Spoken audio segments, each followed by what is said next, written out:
आज चुनाव आयोग ने प्रेस कॉन्फ्रेंस कर राहुल गांधी जी के सवाल का कुछ ये जवाब दिया है, आप सुनिए। पूरे देश को ये सवाल पूछना चाहिए कि इलेक्शन कमीशन इलेक्ट्रॉनिक डेटा और वीडियोग्राफी क्यों नहीं दे रहा है। क्या अपनी माताओं, बहुओं, बेटियों सहित किसी भी मतदाता की सीसीटीवी वीडियो चुनाव आयोग को साझा करनी चाहिए क्या?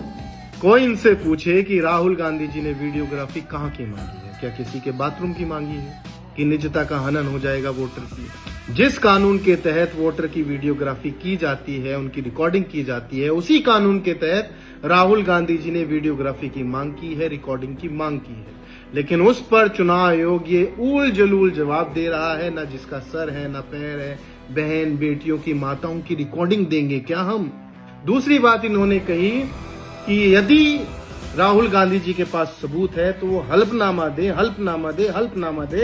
यदि 7 दिन के अंदर हल्फनामा नहीं देते तो ये माना जाएगा कि वो झूठ बोल रहे हैं। तो आप जरा पहले ये सुनिए। रायबरेली में 2,99,000 डाउटफुल वोटर्स, ये देखिए कैसे हैं। इसी में Mohammad Kaif Khan 83 number polling booth पे भी है, 151 पे भी है, 218 पे भी है। और आगे देखिए 71,977 ये फेक एड्रेस है। 47 वोटर आईडी एक ही घर हाउस नंबर 189 में 131 नंबर पोलिंग बूथ पे रायबरेली में बने हैं। मैंने पिछले 3-4 दिन से इस बात पर कोई वीडियो नहीं बनाया, कोई आपत्ति नहीं जताई, क्योंकि मैं इंतजार कर रहा था कि चुनाव आयोग इस पर आपत्ति जताए और इससे भी भारतीय जनता पार्टी के नेता अनुराग कश्यप से भी हल्फनामा मांगे और कहे तुम 6-6 सीटों पर आरोप लगा रहे हो तो ये बात हल्फनामे में दो। लेकिन चुनाव आयोग ने भारतीय जनता पार्टी और अनुराग ठाकुर से कोई हल्फनामा नहीं मांगा, ये केवल राहुल गांधी से हल्फनामा चाहते हैं। दूसरी बात, कांग्रेस पार्टी को एक विधानसभा का डाटा चेक करने में, वोटर लिस्ट चेक करने में 6 महीने लग गए, लेकिन अनुराग ठाकुर ने 6 लोकसभा का डाटा केवल 6 दिन में चेक करके बता दिया कि इस सीट पे भी धांधली है, इस सीट पे भी धांधली है, इस कमरे में इतने लोग रह रहे हैं, इतने फर्जी वोटर हैं, ये है वो है। 6 लोकसभा सीटों का डाटा केवल 6 दिन में। अब मैं बताता हूं कि ये डाटा इनके पास आखिर आया कहां से होगा। ये डाटा आया होगा चुनाव आयोग से। चुनाव आयोग ने कहा होगा कि ये लीजिए, आप रायबरेली का, अमेठी का डाटा लीजिए, इन सीटों का डाटा लीजिए और जाकर राहुल गांधी जी को घेरिए, क्योंकि यही एक तरीका है उनकी काट करने का। इसके अलावा हमारे पास और कोई जवाब है नहीं देने को।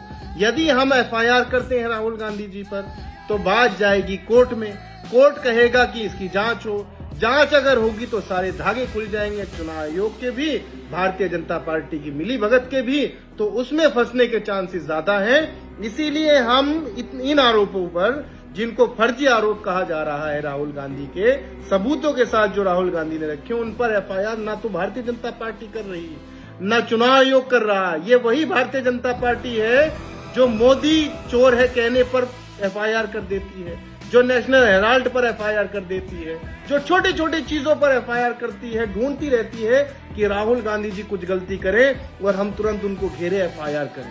आज राहुल गांधी जी ने इनके मुताबिक इतनी बड़ी गलती कर दी है, इतना बड़ा फर्जी प्रेस कॉन्फ्रेंस करके डाटा दिया है, तो इनमें से कोई भी सुप्रीम कोर्ट या फिर हाई कोर्ट जाकर एफआईआर नहीं करा रहा। उल्टा ये कह रहे हैं कि माँ कसम खा के कहो कि जो तुम बोल रहे हो सच बोल रहे हो। अरे भैया, ये डाटा तुम्हारा ही है, हम क्यों माँ कसम खाएंगे?